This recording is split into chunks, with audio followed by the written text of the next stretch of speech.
गर्मी की छुट्टियों में नदी में नहाने आया शहर से परिवार। शहर में गर्मी अपने चरम पर थी। एसी भी जैसे पिघल रहे थे और कूलर की हवा भी उबलती लग रही थी। मुंबई के एक व्यस्त परिवार, रोहन श्रीवास्तव, उनकी पत्नी मृणालिनी और 2 बच्चे आरव और पाखी, गर्मी की छुट्टियां मनाने हर साल किसी रिजॉर्ट जाते थे, पर इस बार दादी जी की जिद पर उत्तर प्रदेश के गांव चंदनपुर जाने का कार्यक्रम बना। दादी बोली, बेटा, इस बार बच्चों को असली ठंडक दिखाओ, गांव की नदी की ठंडक। जब गांव पहुंचे तो बच्चे हैरान, कहाँ है मल्टीप्लेक्स, स्विमिंग पूल, गेम्स। लेकिन दादी जी मुस्कुराकर बोली, कल सुबह तुम्हें असली वाटर पार्क ले जाऊंगी, बिना टिकट, बिना भीड़। सूरज की पहली किरणों के साथ दादी जी सबको लेकर पहुंची गांव के किनारे। बहती छोटी सी नदी, कमल गंगा पर। पाखी बोली, दादी, ये पानी तो साफ है, जैसे कांच। आरव बोला, और बहता भी है। गांव के लड़के नंगे पैर कूद कूद कर चिल्ला रहे थे। कुछ गहरे में तैर रहे थे, कुछ किनारे मिट्टी से किले बना रहे थे। आरव ने पहली बार गांव के लड़कों से तैरना सीखा, न किसी ट्रेनर से, न लाइफ जैकेट से, सिर्फ भरोसे से। पाखी ने मिट्टी की रसोई बनाई, पानी से चावल, घास की सब्जी। मृणालिनी ने नदी किनारे बैठकर पहली बार दोनों पांव पानी में डाले और आंखें बंद की। कितना शांति है। गांव की औरतें पत्तलों में परोसकर लाई थीं सरसों का साग, मक्के की रोटी और आम का अचार। सबने नदी किनारे बैठकर पत्तल पर खाना खाया।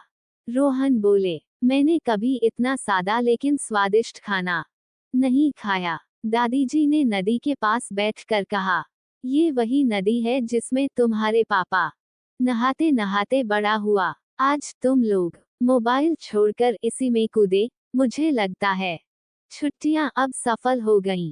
शहर लौटने से पहले पाखी ने दादी से वादा किया, हर गर्मी की छुट्टी यहीं आएंगे, बस पानी में तैरना और मिट्टी खाना है। आरव ने अपने दोस्तों को वीडियो भेजा, तुम लोग स्विमिंग पूल में घुसे रहते हो, आओ, गांव असली ठंडक यहाँ है। एक नदी ने हमारी गर्मी की छुट्टियों को ऐसा ठंडक दिया, जो न एयर टिकट में थी, न होटल की बुकिंग में। यहाँ ना वाईफाई था, ना नेट। फिर भी दिल कनेक्ट हो गया प्रकृति से, रिश्तों से और खुद से। गर्मी की छुट्टियां महंगे रिजॉर्ट या शोर शराबे की नहीं होती। कभी कभी बस एक बहती नदी, मिट्टी में सने पांव और दादी का प्यार ही काफी होता है दिल को ठंडक देने के लिए। गांव की नदी शहर की असेंबली में। गर्मी की छुट्टियों में मुंबई का एक परिवार गांव चंदनपुर गया, जहां उन्होंने पहली बार नदी में नहाने, मिट्टी में खेलने और दादी के प्यार में भीगने का सुख पाया। शहर लौटकर बच्चों के मन में वो कमल गंगा नदी रच बस गई। जब आरव और पाखी वापस मुंबई के अपने posh school Saint Florence High पहुंचे, तो उनके चेहरे पर चमक थी, गर्मी में भी ताजगी भरी। क्लास टीचर बोली, बच्चों, कल मॉर्निंग असेंबली में आरव और पाखी अपनी समर वेकेशन का अनुभव शेयर करेंगे। आरव ने अपने पापा के मोबाइल से लिए गए फोटोज, वीडियो और आवाजें इकट्ठी की। चंदनपुर की बहती कमल गंगा नदी, बच्चों के साथ तैरने का वीडियो, पत्तल पर रोटी साग की तस्वीर, और वो बांसुरी की धुन जिसे चीकू ने बजाया था।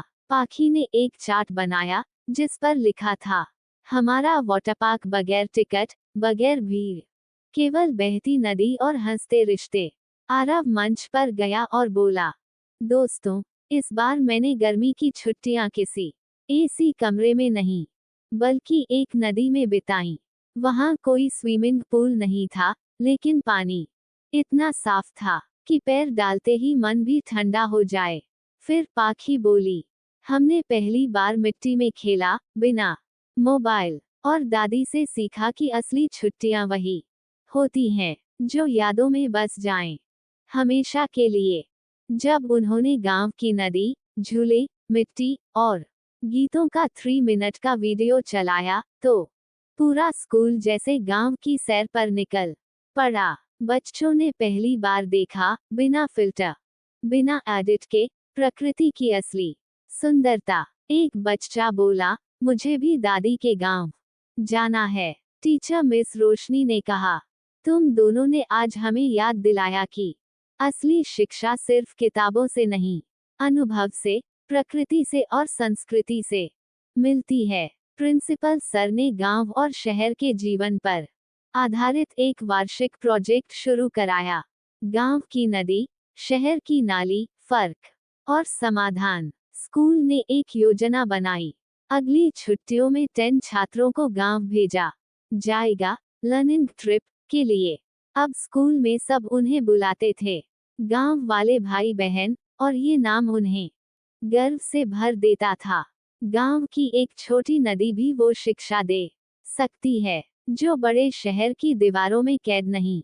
बच्चों को प्रकृति, रिश्तों और संस्कृति से जोड़ना उन्हें असली इंसान बनाता है।